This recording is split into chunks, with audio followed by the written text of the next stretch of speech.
Good morning. It is super early today. I've had to get out of bed because I just felt like I was overheating. I've had it for a couple of days now. Like, my temperature is still the same, but I feel like inside, like I'm just, overheating, I suppose it's the only way to describe it. Just so hot that I can't lie there anymore. And then this morning as well, I feel really, really sick. Like I'm gonna be sick, but I haven't been sick. So I suppose nauseous is the word. Is that the correct term? Nauseous? And I did last night actually when I was cooking dinner. I think it was something, I was standing at the oven and I just kind of was like, I'm gonna be sick. But I wasn't. But there is a sickness bug going around, so I'm not reading too much into it. But I am starting to wonder. So as we are actively trying now, I'm going to drive tonight. I'm going to go out for dinner with friends, which is going to be very weird because it's very rare that I drive, and I'm pretty sure if and when I do fall pregnant, people are going to clock quite quickly, I think. So it'll be weird actually driving tonight, but it's good. It's healthier anyway.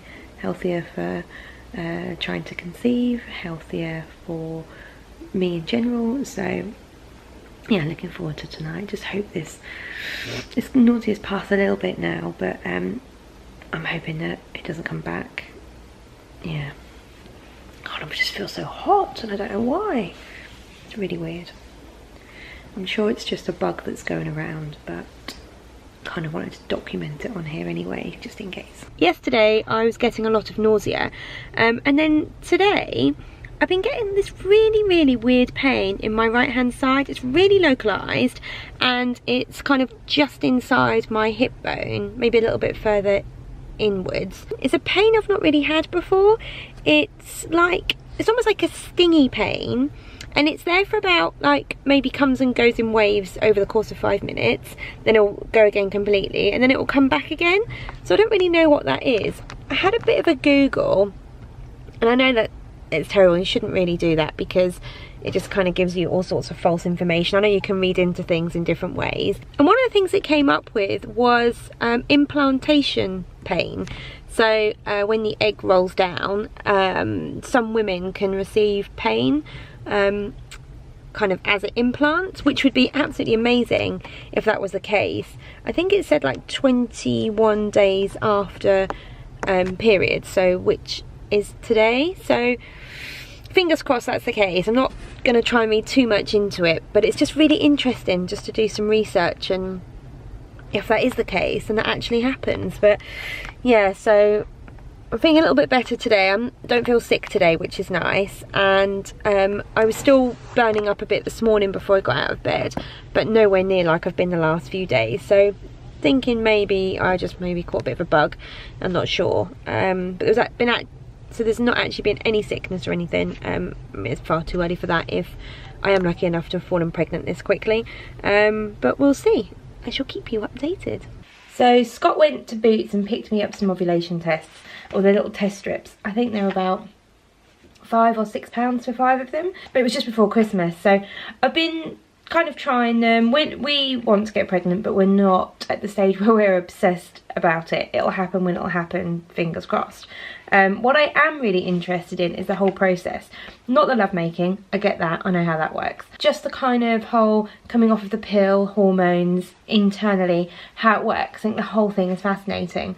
So one of the reasons I wanted to get these ovulation strips was to kind of see the pattern to do with temperatures and ovulating. So I've used these when I've thought, oh, this is about the time I should be ovulating, and they've always come up negative, until today, that is. And for the first time I've seen 2 lines on something, not a pregnancy test, but this is 2 lines on an ovulation test, which indicates that I'll be ovulating in the next 24 to 48 hours. So gonna see if this works. So we're flying out to New York in a week's time, which means, and we're over there for a week, that if we are successful, we'll find out whilst we're in New York, which will just be amazing because that's where we got married 2 and a bit years ago.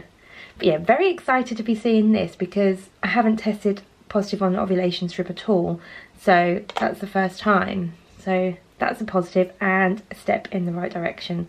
I am also still tracking everything in my Glow app, And weirdly, this month it predicted my ovulation to be another week away. I don't really know why it did that, because it was a week and a bit after day 1 of the cycle. Then randomly this month it's predicted it kind of 2.5 weeks away. So, all logs. It does ask you somewhere. Okay, ovulation test. Others. LH surge. Save and analyze. Let's see if that changes this. Yeah, it does. Right, so in short, I've got to stop filming this and go and find my husband. Hello, thought I would give you a little bit of an update. So I've been experiencing quite a lot of pain. Some of it bearable, some of it takes my breath away. In both sides, my left and right hand side, kind of in my abdomen, lower abdomen. At first I was thinking, oh, it's ovulation pain, I can deal with that, that's fine. Then it's starting to worsen and is kind of there kind of every day throughout the month. So it's not constant, it comes in waves, and sometimes it kind of travels around my lower back. Sometimes it's where I guess my ovaries are, sometimes it's lower down, sometimes it's sharp, sometimes it feels like someone's poking my skin, sometimes it's aching, sometimes it's cramping. We are lucky enough to get private medical care through Scott's work, so I was seen quite quickly, and yesterday I had an ultrasound and it showed up a cyst on my left ovary. My right ovary was clear, which is great. Although that's where the majority of the pain was, on the right hand side, which is a little bit odd. Yeah, not quite sure about that. And the other thing it showed was my left ovary is really high, almost like in line with my belly button. And then my right ovary is really down low, like down below my hip, past my hip. So basically I found out that I'm a bit wonky. So I don't know what the pain is. I've got a follow-up meeting or follow-up appointment with my consultant, with my gynecologist. In 2 weeks time, I think. Yeah, in 2 weeks time. So hopefully she'll be able to kind of have a look at the scans and everything. They didn't seem to think there was anything to worry about, which is good. But I was kind of also hoping that they might be able to tell me that if I was pregnant or not this cycle. But if I am, I'm only 3 weeks, so I think that would be far too early for them to see anything. So, which is what, I didn't see anything. Anyway, so just have to wait another few days and hopefully we'll find out. Fingers crossed, some good news. So yesterday was Mother's Day, which I kind of found unexpectedly quite difficult.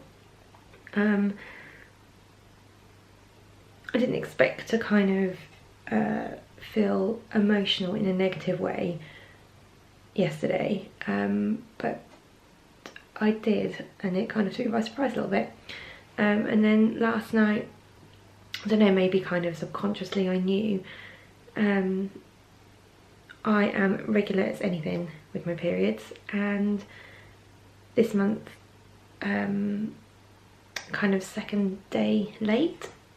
I got my hopes set really high because I'm never late.